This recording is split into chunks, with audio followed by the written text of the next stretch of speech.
tous, bienvenue pour ce webinaire sur la performance RH. Est-ce que vous m'entendez bien?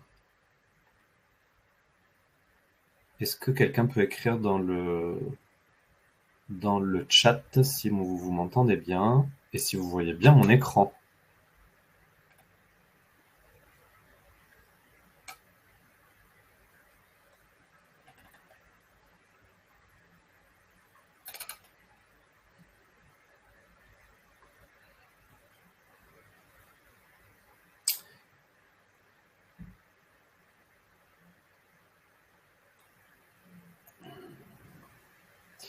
Je n'ai pas de réponse.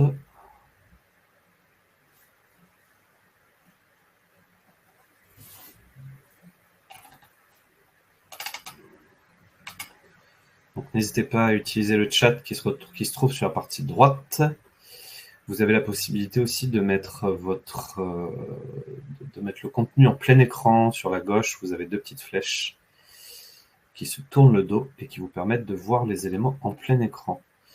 J'aimerais m'assurer que parmi les personnes qui sont connectées, donc je vois qu'il y a bien plusieurs personnes qui sont connectées, qu'on ait bien un bon retour son, image. Parfait. Merci pour ce retour. Donc, en introduction de ce webinaire, je vais me présenter rapidement. Donc, je m'appelle Julien Bordin. Je travaille depuis un peu plus de 10 ans pour Talentia et je suis consultant en HCM, donc Human Capital Management ou en Talent Management. Je suis spécialisé dans ce domaine. Aujourd'hui, on va parler performance RH. Et pour ce faire, donc l'idée, c'est qu'on va vous présenter un certain nombre de thématiques dont on va parler. On va notamment parler d'un point de vue un peu théorique des indicateurs de la performance RH, comment les construire, comment s'en appuyer, comment les fiabiliser. On va présenter Talentia, ce qu'on fait, la façon dont on le fait. On va faire une petite démonstration de produit pour mettre de façon très opérationnelle en regard ce qu'on a vu de façon théorique dans le premier point. Et puis, on pourra répondre bien évidemment à vos questions. Alors, sachez que ce webinaire est bien évidemment enregistré. Vous pouvez le retrouver en replay. Vous avez aussi la possibilité de demander d'être recontacté, de demander des compléments d'information à l'issue de ce webinaire pour rentrer un peu plus dans le détail de la solution ou des différentes thématiques sur lesquelles on pourrait vous accompagner. Ce webinaire, il est né d'un constat assez classique que nous adressent nos clients, nos prospects jour après jour. Les équipes RH en matière de reporting, on se rend compte que elles admettent pour 61% d'entre elles qu'elles utilisent énormément Excel pour produire des indicateurs et pour 78%, elles considèrent que leur fonction n'est pas assez mature, on va dire, en termes d'exploitation de la donnée. Et ça, c'est assez symptomatique des entreprises de taille intermédiaire françaises qui n'ont pas forcément les bons outils, les bonnes politiques en matière de reporting pour pouvoir répondre en temps réel aux enjeux qu'elles ont à affronter. Et on sait qu'ils sont nombreux et on va en parler par la suite. Donc là, les sources que vous voyez viennent de Parlons RH, mais bien évidemment, c'est des statistiques qu'on retrouve sur le terrain au quotidien, puisque tous nos clients ou tous nos prospects honteusement, entre guillemets, commencent par nous dire qu'ils n'ont pas forcément d'outils pour faire leur reporting, et on les rassure en disant que c'est la majorité, malheureusement, des entreprises de taille intermédiaire aujourd'hui, et donc on a des réponses à apporter sur ce type de thématique. Donc les questions qu'on va se poser aujourd'hui, c'est quels indicateurs de la performance RH et quels sont les bons indicateurs que l'on peut traiter autour de la performance RH. Alors pour se poser la question des bons indicateurs, déjà il faut un certain nombre d'éléments de contexte.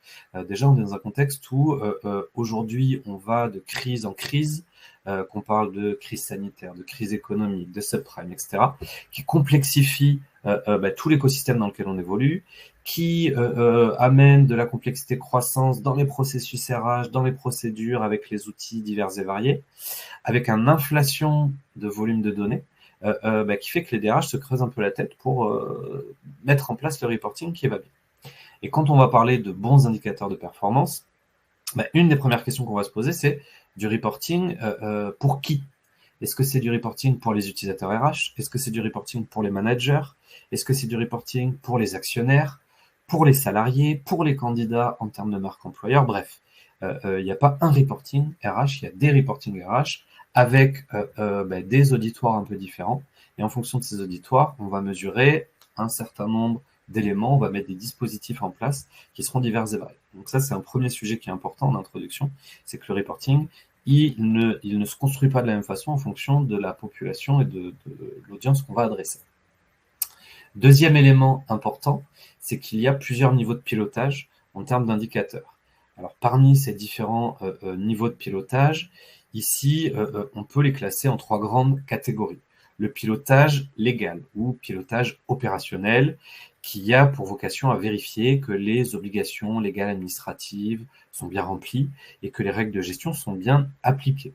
Un exemple concret, est-ce que j'ai bien le bon nombre de bulletins de paye qui est édité au regard du nombre de contrats, par exemple, que j'ai au sein de mon organisation. Donc ce pilotage, c'est le premier niveau, il est ancré dans le quotidien des RH et il se base sur des indicateurs de suivi de fonctionnement. Il incite à réagir rapidement en cas notamment de remontée d'anomalies pour rectifier une procédure ou optimiser un processus. Ensuite, le deuxième niveau d'indicateur qu'on va avoir, c'est le pilotage de mesure, qu'on peut aussi appeler benchmark. Donc c'est un pilotage d'observation. Il a pour vocation de comparer l'activité de l'organisation avec ce que font les autres entreprises, les autres organisations de même taille, opérant dans le même secteur d'activité, pour s'aligner sur les meilleures pratiques. Un exemple typique d'indicateur que mettent en place les entreprises, c'est le taux de turnover, où on sait que par secteur d'activité, selon les tailles, selon les situations géographiques, on a des turnovers qui seront plus ou moins importants. Et si on n'est plus dans, on va dire, les indicateurs moyens, c'est que potentiellement, il y a des actions à mettre en place. Le troisième type de pilotage, c'est le pilotage dit stratégique. Donc ce pilotage, il est orienté vers le futur. Il a vocation à alimenter des réflexions sur les orientations stratégiques de l'entreprise, les politiques de formation sont-elles efficaces, le resteront-elles, quelles sont les retombées de la mise en place d'une nouvelle organisation sur l'absentéisme par exemple, sur la performance, qu'est-ce qu'on peut en déduire pour le futur, etc. etc. Donc on est dans la thématique de la gestion prévisionnelle, de la prospective, alors des compétences organisationnelles et de la planification. Et donc, c'est des enjeux stratégiques. L'ensemble de ces indicateurs, ils peuvent se voir de façon individuelle ou de façon collective. Et ça, c'est un sujet important. On le verra d'un point de vue plus opérationnel lors de la démonstration. Un des enjeux majeurs du reporting et de la performance RH, c'est de garantir la fiabilité des informations. Pour garantir cette fiabilité, on a plusieurs leviers qu'on va pouvoir mettre en place. Le premier levier, c'est le fait de recueillir l'information au plus proche du terrain. Quand on dit au plus proche du terrain, c'est de s'assurer que le salarié qui va saisir son RIB ou déclarer un nouvel enfant à charge, c'est lui qui le fasse, comme ça il le fait correctement, comme ça c'est pas une information qui transite par mail, etc., qui se perd, qui est ressaisie et sur lequel il y a des risques d'erreur. On va s'assurer un volume significatif de données. Plus le volume est important et plus il est significatif, plus la qualité de l'information sera importante. Dans cette continuité, on va écarter tout ce qu'on appelle les phénomènes parasites, donc les sujets qui sont anecdotiques et qui ne représentent pas, on va dire, la majorité des cas de figure. Un élément important, et ça c'est un peu en lien avec notre métier du quotidien en tant qu'éditeur, intégrateur de systèmes d'information RH, il faut que l'entreprise ou l'organisation, elle anticipe ce qu'elle souhaite analyser. Si j'ai pas prévu d'avoir telle donnée dans mon système d'information, il y a peu de chances que je fasse du reporting à ce sujet. Et c'est dans cette optique-là qu'on va pouvoir créer de la valeur. Et la création de valeur, elle est importante quand on se parle de reporting parce que faire du reporting pour faire du reporting, ça n'a pas forcément de sens. Compter les effectifs, c'est bien. Il y a énormément d'organisations qui aujourd'hui sont, parce que à l'international, parce que en multi-activité, en multi-société, incapables de compter leurs effectifs. Mais à part se dire, à un instant T, j'ai un effectif et je vois comment il évolue, la création de valeur, elle n'est pas forcément importante. Donc il faut les objectifs et les indicateurs qu'on se crée, ils aient vocation à créer de la valeur. Et donc, dans ce contexte, le pilotage, il doit vraiment être conçu comme un moyen et non pas comme une fin en soi. Alors, une fois qu'on a dit ça, on va rentrer dans un certain nombre de thématiques qui sont importantes ou de dimensions à intégrer. La première dimension, c'est l'efficience de l'organisation quand on parle de performance RH. L'efficience, c'est ce fameux ratio donc le rapport entre la valeur qu'une organisation crée et ses coûts. On sait tous dans le domaine de la RH on s'est tous posé la question, ou quelqu'un se l'est posé pour nous, du ratio entre l'effectif de l'équipe RH dans une organisation et l'effectif total qu'elle est amenée à gérer. Sauf que quand on prend le problème dans ce sens, l'idée c'est souvent de se dire on va trouver un moyen de créer le même niveau de valeur en réduisant les coûts. Sauf qu'il y a une deuxième possibilité qui est de se dire à coût constant, on va produire plus de valeur en optimisant notre reporting, en optimisant nos outils, en travaillant différemment. Donc ça, c'est important dans la finalité qu'on va chercher en termes de reporting et dans la façon dont on va mesurer ce type d'indicateur. Pour ce faire, il faut que la valeur qu'on va créer, elle soit dans une optique de la maximiser. Et pour maximiser et améliorer cette valeur, il y a une notion d'objectif à définir qui doit être planifié, daté, réaliste, mesurable, et qui va pouvoir être comparé de façon évolutive comme une référence partagée en phase avec les objectifs stratégiques de l'entreprise. Dans une logique de tableau de bord RH, les indicateurs ne sont que la déclinaison, les indicateurs RH ne sont que la déclinaison des indicateurs business qui doivent avoir été définis et partagés au préalable. Et c'est ce qui va permettre à la RH de positionner son action comme un levier clé de performance opérationnelle. D'une façon concrète, si une société se fixe pour objectif de devenir la référence en termes de service client, la DRH elle va devoir utiliser des leviers tels que la politique de rémunération pour que chaque employé du réseau puisse bénéficier d'une part variable, par exemple, qui sera indexée sur la satisfaction client. C'est un exemple parmi tant d'autres, mais l'idée, c'est que tout ça soit en phase avec une stratégie d'entreprise globale. Et on a souvent tendance à reproduire des tableaux de bord RH d'une organisation à l'autre, sans penser au fait que les besoins, les business, les enjeux, les modèles ne sont pas les mêmes, et de ce fait, on ne travaille pas de la même façon. Ensuite, dans cette continuité, on va avoir la cohérence des informations et de leur croisement, puisque une information à un instant T, elle va décrire soit le passé, soit le présent, mais elle n'a qu'un intérêt limité. Là où, si on définit un objectif, qu'on donne une cible et qu'on va mesurer l'écart entre les deux, ça va nous permettre de valider ou valoriser les actions qui auront permis de générer cet écart. Et ça, c'est important quand on parle de performance RH, parce que ça nous permet d'identifier quels sont les bons ou les moins bons leviers à mettre en place.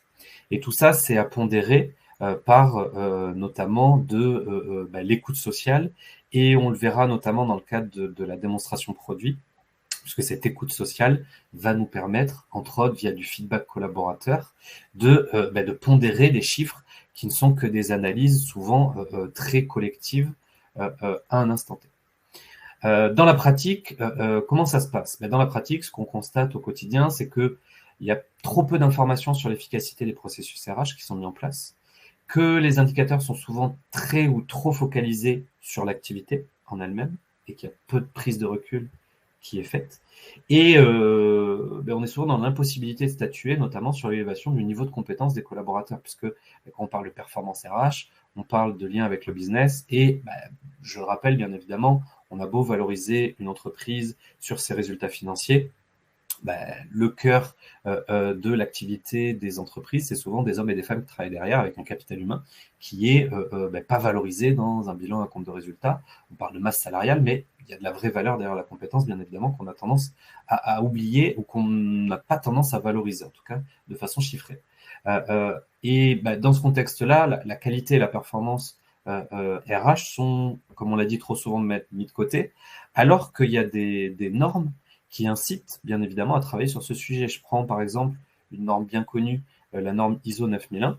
Elle invite les entreprises à maîtriser leur capital humain. Et quand on rentre dans le détail de ce que dit cette norme sur le chapitre compétences, formation et sensibilisation, ce qui est attendu par l'entreprise, c'est le fait de déterminer les compétences nécessaires à la réalisation du produit ou du service commercialisé par l'entreprise, que l'entreprise ait recours à la formation au recrutement pour acquérir les compétences nécessaires, qu'elle évalue l'efficacité de ses actions, et là on revient sur la notion de performance RH, de formation et de recrutement, qu'elle s'assure que les collaborateurs aient bien conscience de la pertinence et de l'importance de leur activité, de la façon dont ils contribuent à cet objectif.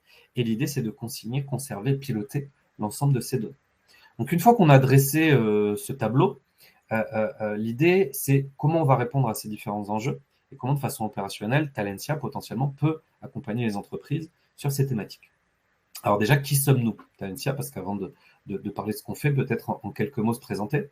Donc nous, on est éditeur intégrateur de systèmes d'information dans le domaine de la finance et dans le domaine de la RH. On est une entreprise française de plus de 400 collaborateurs.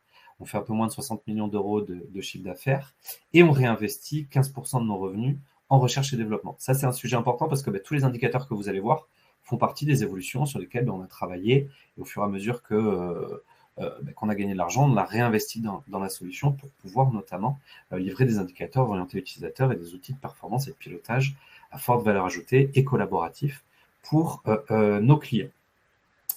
Comme je vous le disais, on est éditeur et intégrateur dans 2 grands domaines. Le domaine de gauche qui est la partie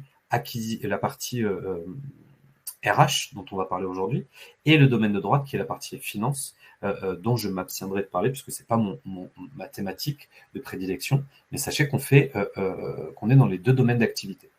Dans le domaine de la RH, si on fait un focus, notre solution elle s'articule de la façon suivante. On va avoir un socle RH qu'on peut appeler le cœur RH qui apparaît au centre, le corps RH, dans lequel on va recenser les collaborateurs, l'organisation, le portail, le dictionnaire de données, etc., etc. Et autour de ce cœur, on va avoir tout un tas de fonctionnalités. L'acquisition des talents, pour parler recrutement, intégration, mobilité interne, externe.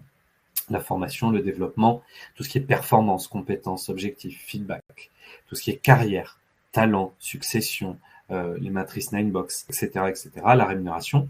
Bien évidemment, on est aussi dans le domaine de la paye, parce qu'on est un éditeur historique de paye, avec tout le déclaratif qui va avec. On propose un certain nombre de services RH à nos entreprises, les enquêtes, du contenu collaboratif, du social, de la signature électronique, tout ce qui est absence et gestion des temps. Et sur la partie droite, le sujet qui va nous intéresser aujourd'hui, du reporting, avec 2 niveaux de restitution dont on va pouvoir adresser. Un premier niveau qui est, donc on va dire HR intelligence, qui est plus le reporting, on va dire légal, qui s'appuie sur tout ce qui est déclaratif et paye, qui n'est pas forcément celui dont je vais parler aujourd'hui.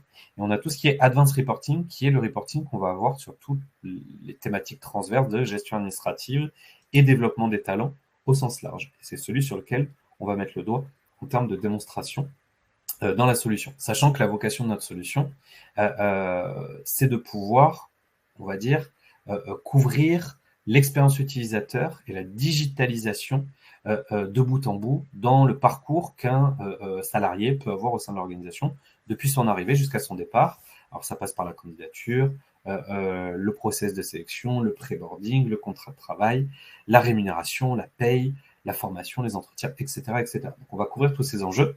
Et au fur et à mesure de ces moments de vie, on va dire, que le collaborateur va franchir au sein de l'organisation, il y a des indicateurs différents qui vont ressortir, qui vont être utilisés à travers la plateforme qu'on va vous présenter en termes de démonstration produit. Donc, si je rentre dans la solution, et à travers cette solution, je vais vous partager un certain nombre d'écrans en me connectant en tant qu'utilisateur. Donc ici, je me connecte en tant que gestionnaire RH. Donc c'est important puisque la solution que vous allez voir, elle est collaborative et elle permet de monter un certain nombre d'indicateurs, mais surtout de les partager avec potentiellement mes managers, mes directeurs, pour qu'eux aussi aient une vision opérationnelle afin d'avoir une prise de décision éclairée sur les thématiques qu'on va aborder. Dans le pilotage, il y a un des premiers leviers du pilotage et de la performance RH, c'est tout ce qui est alerte. Là, on le voit, je me connecte, j'ai une alerte qui m'est pushée sur une fin de contrat. Ça peut être un des premiers éléments en termes de pilotage et de performance. Ce qui va nous intéresser surtout, c'est tous les indicateurs qu'on voit apparaître ici, sachant que ces indicateurs, ils vont être divers et variés, ils vont se retrouver dans un tableau de bord, et chaque utilisateur va pouvoir personnaliser son tableau de bord en fonction de ses enjeux, en fonction de ses besoins, et en fonction des thématiques qu'il va avoir à adresser. Si je suis gestionnaire RH avec une thématique ou une appétence plus sur l'administration du personnel, je vais peut-être me focaliser sur le suivi du handicap dans mon organisation, les contrats temporaires et m'assurer que je pilote bien mes CDD, les demandes de mobilité, ça je vais peut-être plus le laisser à mes collègues qui sont dans le domaine du recrutement, de la gestion de carrière. Par contre, je vais suivre les dotations pour m'assurer que quand on remet un ordinateur à l'arrivée d'un collaborateur, on lui rende bien à la fin. Donc tous ces indicateurs de pilotage, ils vont nous servir à être alertés en cas d'événement.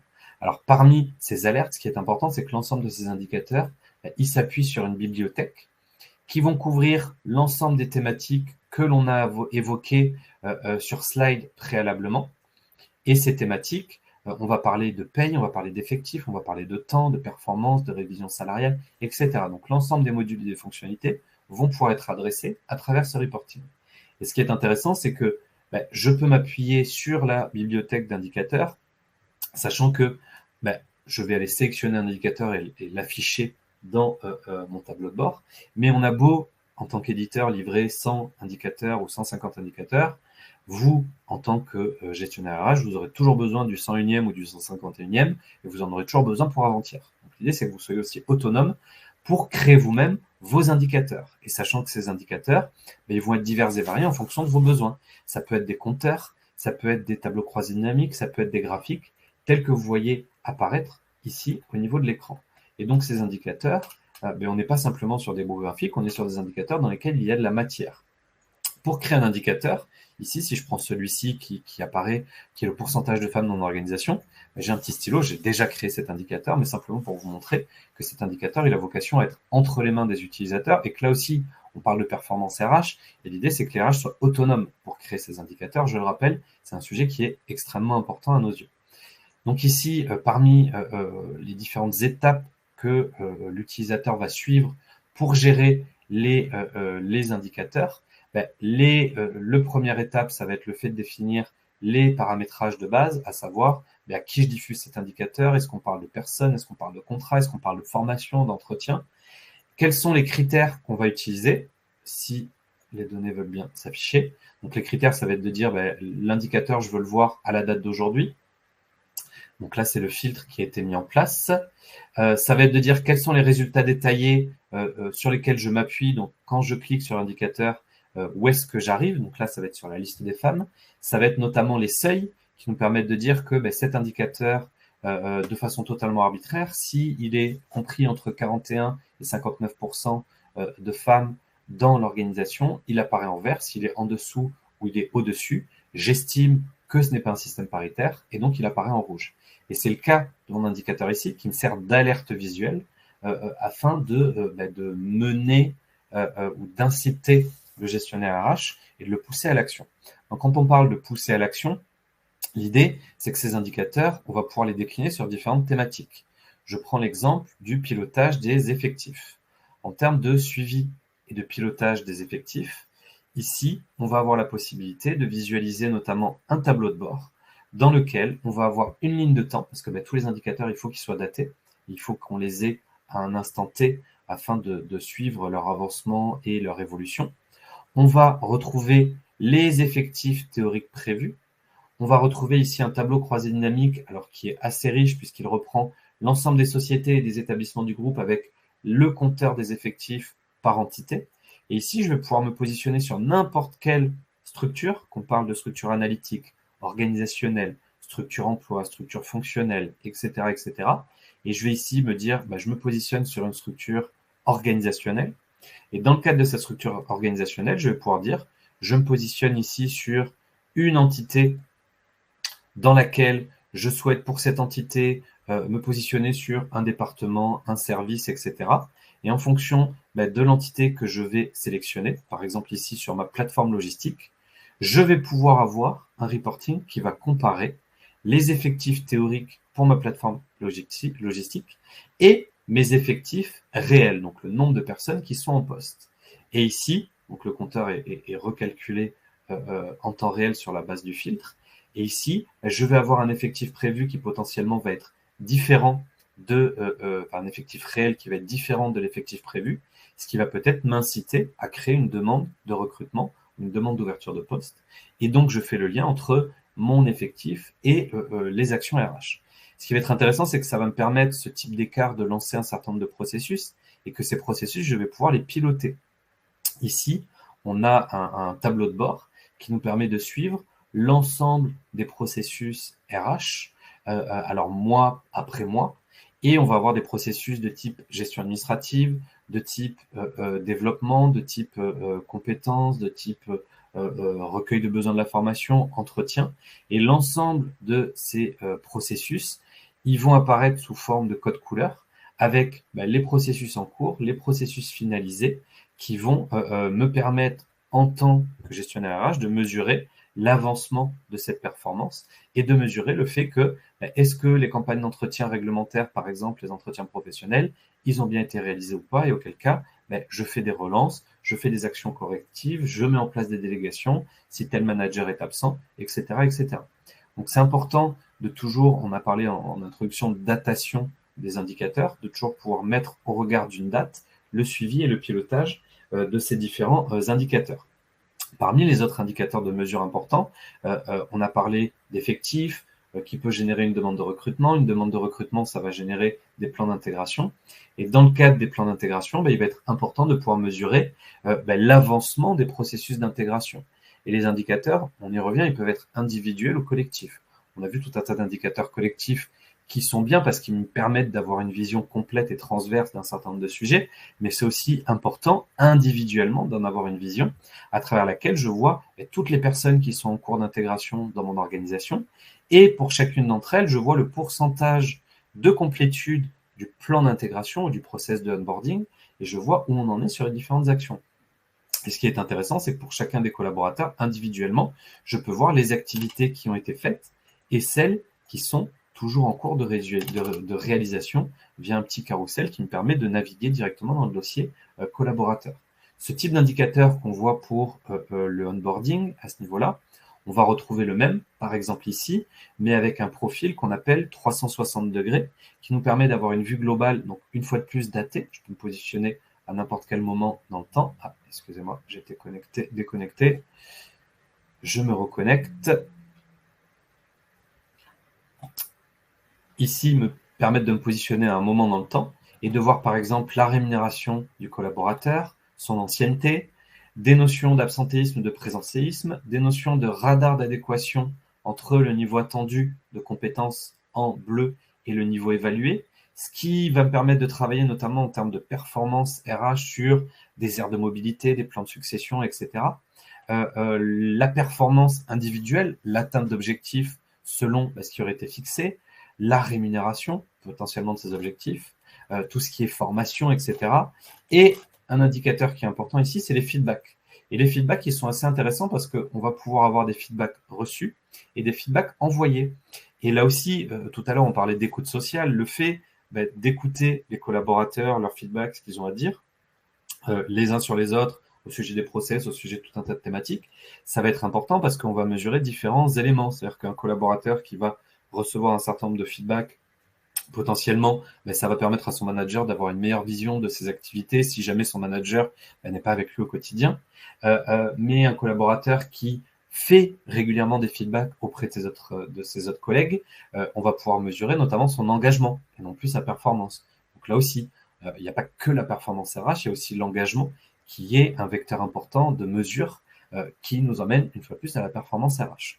Parmi les différents autres indicateurs qui vont être intéressants et pertinents en termes de suivi, et notamment de performance, on va avoir tout ce qui est atteinte d'objectifs, maîtrise de compétences, avec notamment le fait de pouvoir avoir un classement d'adéquation des collaborateurs, le fait de pouvoir définir des matrices de talent. Alors quand on parle de matrice de talent, l'idée de cette matrice, c'est de pouvoir définir en fonction, par exemple, d'une 9box, qui est la matrice la plus classique qu'on retrouve dans le domaine de la RH, le potentiel qu'on va définir et mesurer sur un axe, la performance qu'on va mesurer sur un autre axe, et donc de positionner les collaborateurs en fonction de leur atteinte d'objectifs et de leur maîtrise de compétences, par exemple, que serait le potentiel. Et on va retrouver en haut à droite les hauts potentiels ou les talents, tels qu'on peut les appeler, et en bas à gauche, les personnes qui sont peut-être en difficulté.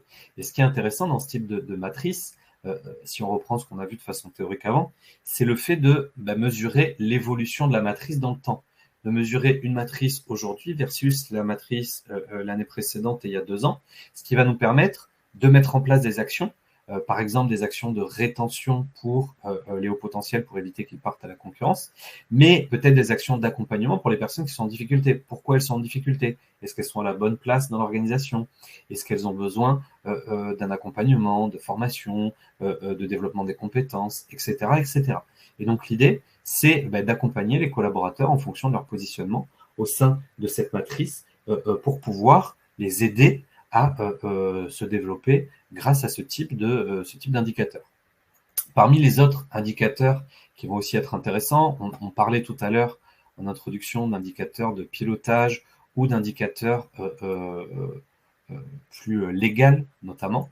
On va avoir parmi les indicateurs des compteurs d'effectifs qui vont nous permettre de définir des pyramides des âges, des suivis de compteurs ou d'indicateurs par société, par établissement, et la possibilité de définir sur toute ou partie de la population que j'aurais suivie, que j'aurais modélisée dans un tableau croisé dynamique, l'impact que cette sélection pourrait avoir sur un graphique que je définirais à la volée, que je pourrais exporter pour mettre dans une présentation par exemple.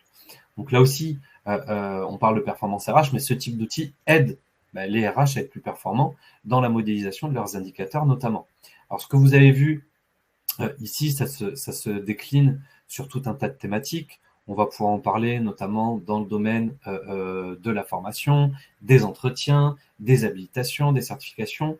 Et l'idée, comme on le disait, c'est de pouvoir mettre de côté toutes les tâches les plus administratives et les plus chronophages pour se focaliser sur les tâches à valeur ajoutée. Donc, on a vu un certain nombre de tâches à valeur ajoutée, notamment quand on parle talent, quand on parle développement des compétences, quand on parle suivi de carrière, etc. Et là, vous voyez que vous avez 2 consoles réglementaires qui nous permettent notamment de piloter le suivi des entretiens professionnels et des bilans à 6 ans, sachant que la vocation de cette console, c'est d'automatiser les entretiens professionnels. Donc, à date d'anniversaire du collaborateur, tous les 2 ans, on va avoir un entretien qui va se déclencher. Et l'idée, c'est que cette page, hop, si elle veut bien s'afficher, elle va mettre en évidence un certain nombre de compteurs, donc sur la partie gauche, que vont être les exigences réglementaires qui ne sont pas qui ne sont pas dans les clous. Donc les collaborateurs pour lesquels il me manque un certain nombre de formations, les collaborateurs pour lesquels il me manque un certain nombre d'entretiens. On va y retourner.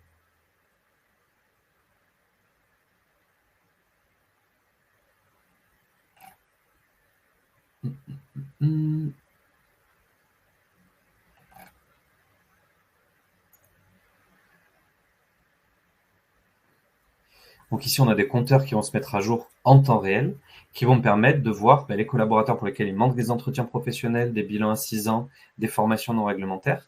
Et l'idée, c'est que ces indicateurs, donc, ils sont divisés en 3 parties. Les exigences manquantes, les entretiens professionnels réalisés et les bilans à 6 ans réalisés. Et le but de ces indicateurs, c'est que si on automatise les entretiens professionnels tous les 2 ans, on n'a plus qu'à s'assurer que ces indicateurs soient le plus proche de 0. Donc en soi, on n'a rien à faire, on ne lance pas de campagne, etc. Ça se fait automatiquement. Nous, on s'assure juste, notamment, que pour les retours d'absence longue, on est bien proposé à nos collaborateurs des entretiens et qu'on soit bien dans les clous par rapport à ces indicateurs. Donc ça, c'est un premier levier de performance RH. Deuxième levier, sur une autre thématique réglementaire, ça va être tout ce qui est certification, habilitation, pour lesquels on va avoir aussi des consoles de pilotage qui vont nous permettre de piloter, d'anticiper ce type de thématique à travers la solution. Bien évidemment, comme je vous le disais, on va retrouver des analyses sur tous les domaines, que ce soit la formation, que ce soit les entretiens, que ce soit le recrutement. Alors bien évidemment, on peut extrapoler la paye, le déclaratif, etc.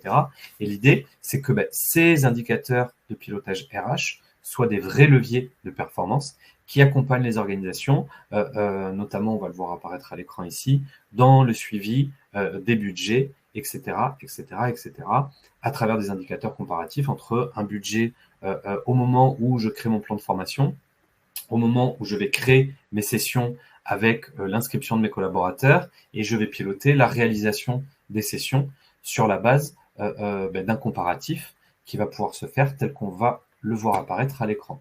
Donc, ce qui est important, c'est vraiment d'avoir en tête que l'ensemble de ces indicateurs, vous, en tant que gestionnaire RH, vous les avez entre les mains. Vous pouvez les adapter à votre guise et qui vont vous permettre derrière, sur la base du standard qui est proposé et de ces éléments, de mettre en place tout un tas d'enjeux.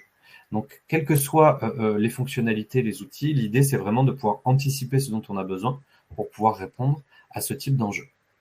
Si je reviens sur la présentation à l'issue de la démonstration qu'on vient de faire, il y a un autre enjeu d'évolution auquel on va être confronté quand on parle de performance RH, et c'est un petit peu l'ouverture qu'on va faire pour clôturer ce webinaire, c'est le fait que on est de plus en plus confronté à une variété de données, à des vitesses de traitement qui vont demander d'être de plus en plus importants, et un volume de données, au-delà de la variété et de la diversité de ces données, les données sont de plus en plus importantes et de plus en plus nombreuses.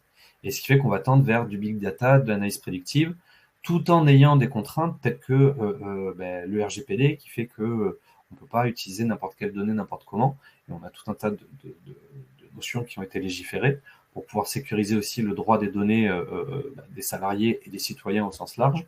Mais l'idée, c'est qu'on tend de plus en plus vers du prédictif sur la base de ces statistiques et de tendances qui vont être faites à travers la solution. Donc voilà pour ce webinaire et les différentes thématiques qu'on souhaitait introduire aujourd'hui, puisque l'idée, c'était vraiment d'introduire la thématique. N'hésitez pas à poser vos questions dans le chat si jamais vous en avez. N'hésitez pas à demander à être recontacté, à poser des questions, à revoir le replay, à télécharger la solution. Et on reviendra vers vous avec grand plaisir pour répondre à vos éventuelles questions. Je vais donc rester connecté quelques instants si jamais vous souhaitez poser des questions en ligne.